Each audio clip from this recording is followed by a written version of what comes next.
అందరికీ నమస్కారం. Welcome to our channel. ఓం అరుణాచలేశ్వరాయ నమః. ఓం నమో భగవతే రమణాయ నమః. శ్రీ రమణాశ్రమ లేఖలు స్మృతులు సూరి నాగమ్మ గారు రచించినటువంటి 15వ లేఖ హెచ్చమ్మ నిర్యాణం. ఇది 29/12/1945 సంవత్సరంలో రాసినటువంటి లేఖ. ముందుగా అందరికీ హోలీ శుభాకాంక్షలు. మొన్న 27వ తేదీ గురువారం రాత్రి 2:30 గంటలకు మాతృ సమానురాలైన హెచ్చమ్మ గారు స్థూల శరీరం విడిచి శ్రీరమణ చరణారవిందములందు ఐక్యమందిరి. ఇది రాయడానికి విచారించేందుకు బదులుగా సంతోషంగానే సూచించవలసి ఉంది. అసలు ఎవరి హెచ్చమ్మ గారు అంటే, హెచ్చమ్మ గారి నివాస స్థలం అరుణాచలంకు దాదాపు 20 మైళ్ళ దూరంలో ఉన్నటువంటి మండకొలత్తూరు అయ్యర్ జాతి. ఆమెకు నడి వయస్సు నందే భర్త బిడ్డలు గతించారు. ఆ వెనక ఏకాకి అయిన విరక్తితో 1904లో భగవాన్ సన్నిధికి వచ్చి 38 ఏళ్లుగా దినము తప్పకుండా భిక్షా కైంకర్యం చేస్తూనే అస్తమించారు. ఈ తల్లి చరిత్ర రమణ లీలలో విపులంగా ఉన్నది. ఆ బుక్ మనకు దొరికినప్పుడు నేను ఇస్తానన్నమాట. నేను ఆశ్రమం దగ్గరకు మకాం మార్చిన తర్వాత ఆమె ఎప్పుడు నిన్ను బిడ్డలాగా ప్రేమించాను, నన్ను కడతెరుస్తా అనుకున్నాను, నీవో దూరంగా వెళ్ళావు, ఇక చచ్చిన వెనుక సాగనంపడానికి వస్తావు అంతే కదా అని కళ్ళ నిండా నీరు తెచ్చుకునేది. అలాగే జబ్బని కూడా తెలియకుండా మరణ వార్తే నాకు తెలిసింది. రాయి వంటి బిడ్డ లక్క వంటి తల్లి అని పెద్దలు సామెత చెబుతారు. నా పట్ల అదే స్థిరమైందని విచారిస్తున్నాను. 25వ తేదీ వదినే, నీవు హెచ్చమ్మకు బట్టలు ఇచ్చి వచ్చి గత దినం మేనల్లుడి భార్య గతించినందుకు వచ్చిన వారికి ఆమె వంట చేస్తున్నదని చెప్పారు కదా. ఆ సాయంత్రమే లేవలేక దాహం అంటే నీళ్ళు ఇచ్చారట. తాగి మరి లేవనందున మేనల్లుడు మేనకోడలు తప్ప మిగతా వారు వెళ్ళారట. ఆ మేనకోడలు చెప్పినట్లు మరణక్రమం రాస్తున్నాను. నీళ్లు తాగిన తర్వాత మరి మాట లేక ఆహారం పోక పడక పెట్టిందట. మర్నాడు ఈ వార్త భగవానులకు నివేదించారట. 27వ తేదీన ఎక్కువగా ఉంటే బంధువులకు తంతి ద్వారా తంతి అనగా ఇప్పుడు జనాలకు తెలియదు, తంతి అనగా పోస్ట్ లేఖ అన్నమాట, లెటర్. తంతి ద్వారా తెలియజేశారు. అంత మైకంలోనూ ఎవరన్నా పిలిస్తే అరకొరగా కనువిప్పి గమనించడం చూచి సాయంత్రం 4ంటికి ఒక ఇల్లాలు ఈ తెలివి ఎంతలో ఉందో చూద్దామని ఈరోజు భగవాన్లకు అన్నం పంపలేదే అన్నదట. వెంటనే ఆమె అన్న శబ్దంతో కళ్ళు విప్పి ప్రశ్న సూచకంగా చూస్తే ఈ స్థితిలో కలత కలిగించరాదని పంపాము అని మేనగోడలంటే సరే అన్నట్లు తల ఊపిందట. వ్రతదీక్ష అంటే అది కదా.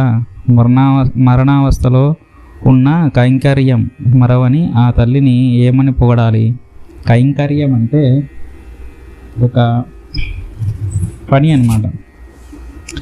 రోజు నిర్వహించేటువంటి ఒక దినచర్య లాంటి పని. రాత్రి 8 గంటలకు గొనుగు మాటతో నోటిబంధం వదిలి చూపు మారి మరణావస్థ పడుతుంటే మేనల్లుడు భగవానులకు నివేదించాడు. ఆశ్రమస్థులు డాక్టరు వెళ్ళి చూచి లాభం లేదని చెప్పిన తర్వాత జీవ ప్రాయశ్చిత్తం చేశారట. మొత్తం మీద భగవంతులకు చెప్పిన తర్వాత అట్టే బాధ లేకుండా శ్వాస క్షీణించి రాత్రి 2:30కు మరణించింది. సుస్థిగా ఉన్నదన్న మాట గురువారం సాయంత్రం తెలిసింది నాకు. మర్నాడు ఉదయం చూద్దామని బయలుదేరి ఆశ్రమానికి వస్తే మరణ వార్త తెలిసింది. అనుమతికై వెళ్ళి భగవానులకు చెప్పాను. పోయిందా? అబ్బా, ఈ కష్టం నివృత్తి చేసుకొని ఎప్పుడు పోతుందా అని చూస్తున్నాను. పోయింది. నివృత్తి చేసుకొని సరి పోయిరండని సెలవిచ్చారు భగవాన్. కొందరు భక్తులతో కలిసి వెళ్ళాను. కాంతిహీనంగా ముఖంలో ఉన్న ఆమెను చూడగానే దుఃఖం వచ్చింది. కొంచెం ప్రకృతే కావచ్చు, కానీ నేను ఒంటరిగా వచ్చిన మొదటి రోజుల్లో అండగా ఉండి కాపాడింది. ఆమె ఇష్టానికి వ్యతిరేకంగా బస మార్చిన ఇబ్బంది రోజుల్లో భగవానులతో పాటు నాకు అన్నం తెచ్చిపెట్టేది. లోగడ ఆమె నాకు నియమించిన ప్రకారం గంగా స్నానం చేయించి విభూతి పూసి రుద్రాక్షమాల వేసి సాగనంపి వచ్చాను. బంధువులంతా దహనానికి నిశ్చయించారు. 2:30కు వచ్చి భగవానులకు నమస్కరిస్తే ఎలా పోయింది, ఏం చేశారు అని ప్రశ్నించారు. దహనమే నిశ్చయించారు. అస్థికలు వారి ఊళ్ళో సమాధి చేసి తులసి వేసి పూజించమని ఆమె అన్నట్లు బంధువులు చెప్పారు అని జవాబిచ్చారు. సరి అదే మంచిది.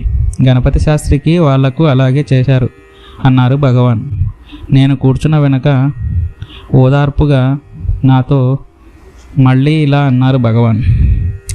ఆమెకు నేను ఎన్నోసార్లు చెప్పి చూశాను, ఈ అన్నం కోసం ఎందుకిట్లా కష్టపడతావు వద్దని. స్వామికి పెట్టంది తిననని ఒకటే పట్టు. ఈరోజు కూడా పంపారు అన్నం, ఎందుకింత వద్దన్నాను. ఇంకా ఆ మొదలియారు ముసల్ది ఉంది అని అనేసరికి నాకు దుఃఖం వచ్చింది. ఏదైనా ఆ హెచ్చమ్మ నాకు పెట్టినప్పుడు అది నేను తినకుంటే ఆమె కోపం వచ్చేది అన్నాను. అప్పటికే నా కళ్ళు నీళ్లతో నిండినవి. అవునవును అంటూ భగవాన్ ప్రసంగం మార్చారు.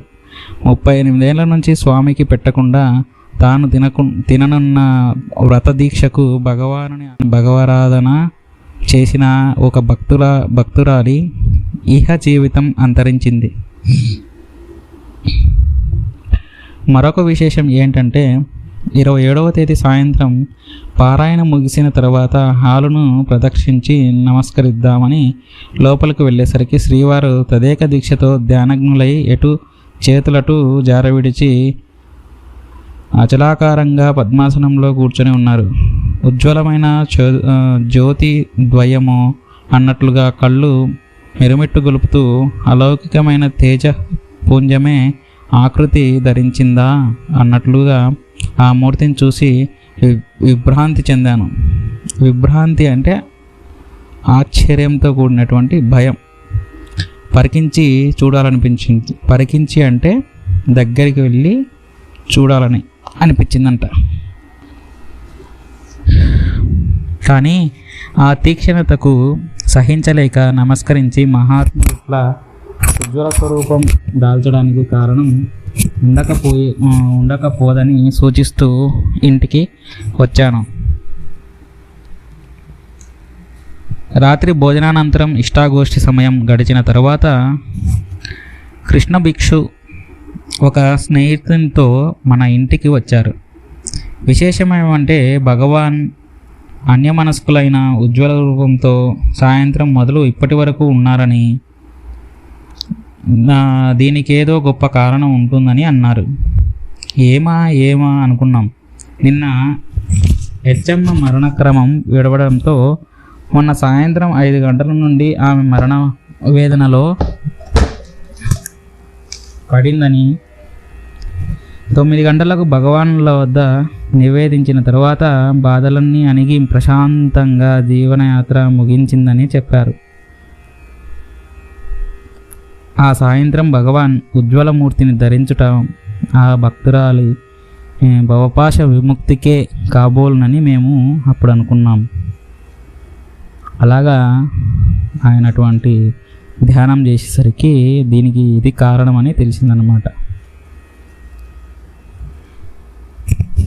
ఇప్పుడు మనం 16వ లెటర్.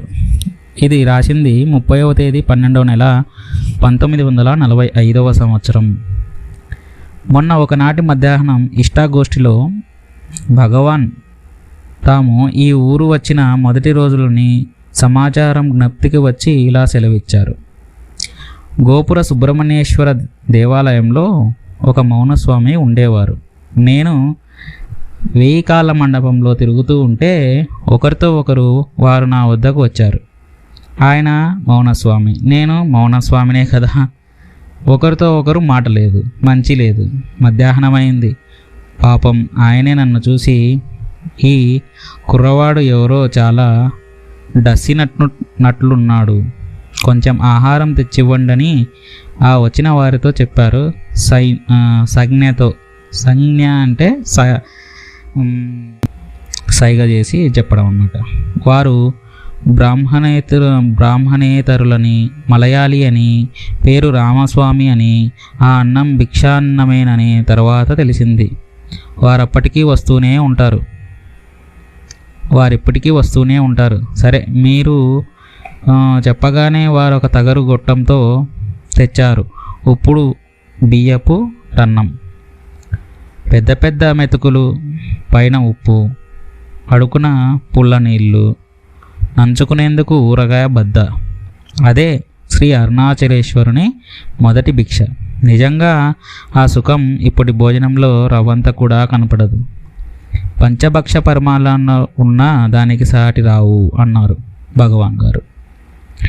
ఈ మొదటి భిక్ష భగవాన్ ఈ ఊరు వచ్చిన మొదటి రోజేనా అని నేను అడిగితే, కాదు మర్నాడు. అదే మనకు ఈశ్వరుడు ఇచ్చిన మొదటి భిక్ష. ఆ అన్నం వారే నోట్లో పెడితే తిని ఆ నీళ్లు తాగాను అని సెలవిచ్చారు భగవాన్ ఊళ్ళో భిక్షకు వెళ్ళటానికి మొదట ఆరంభించిన గాథ ఒకటి ఉన్నది కాబోలే అన్నారు ఒక భక్తులు. అవును, భక్తురాలు ఒక ఆమె ఉండేది. అప్పుడప్పుడు ఏదైనా ఆహారం తెచ్చి సాధువులకు ఇస్తూ ఉండేదామె. ఒక రోజున సాధువులందరికీ పులిహోర దద్దోజనాలతో విందు ఏర్పాటు చేసి నన్ను కూడా పంక్తికి రమ్మని బలవంతపరిచింది.